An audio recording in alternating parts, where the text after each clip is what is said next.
Unlocking English. Mastering idiomatic expressions with phrasal verbs.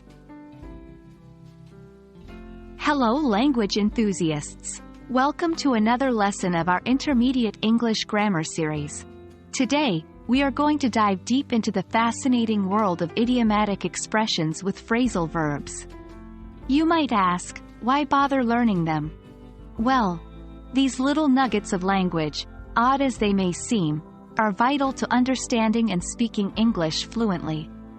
They are a crucial part of our everyday conversations, making them indispensable for anyone looking to master the language. Let's get started.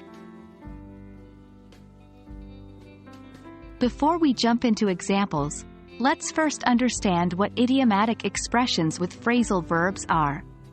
Idioms are phrases or expressions whose meanings cannot be understood from the literal definitions of the words that make them up, and phrasal verbs are a type of idiom. They consist of a verb and one or more particles, prepositions or adverbs, that completely change the verb's meaning. For instance, turn up doesn't mean to rotate upwards but rather to arrive or appear unexpectedly.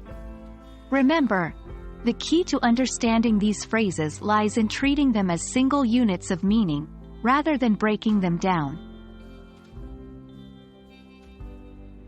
Now, let's take a look at some common idiomatic expressions with phrasal verbs. We'll explore their meanings and use them in sentences. 1.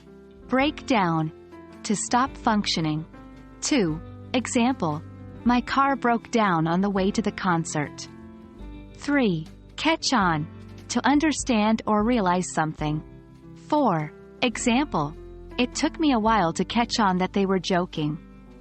5. Give up. To stop trying to do something. 6. Example.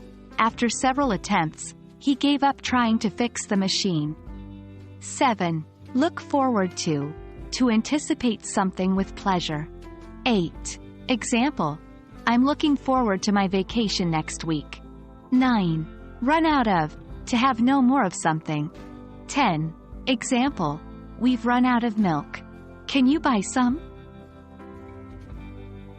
Practice using these phrases in your daily conversations and writing exercises to become familiar with them. One more thing to remember about idiomatic expressions with phrasal verbs is their heavy dependence on context. The meaning of these phrases can vary greatly depending on the situation or the words surrounding them. For example, turn up can mean to arrive unexpectedly, as in, she didn't expect her friend to turn up at the party.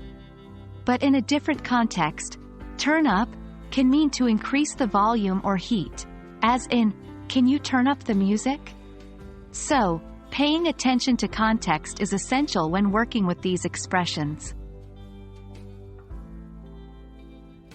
And there you have it, a crash course on idiomatic expressions with phrasal verbs.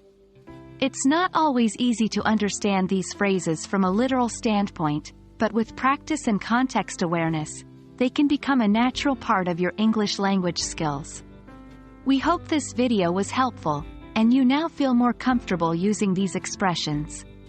Remember, practice is the key to mastering phrasal verbs, so don't shy away from using them. Stay curious, keep learning, and we'll see you in our next lesson.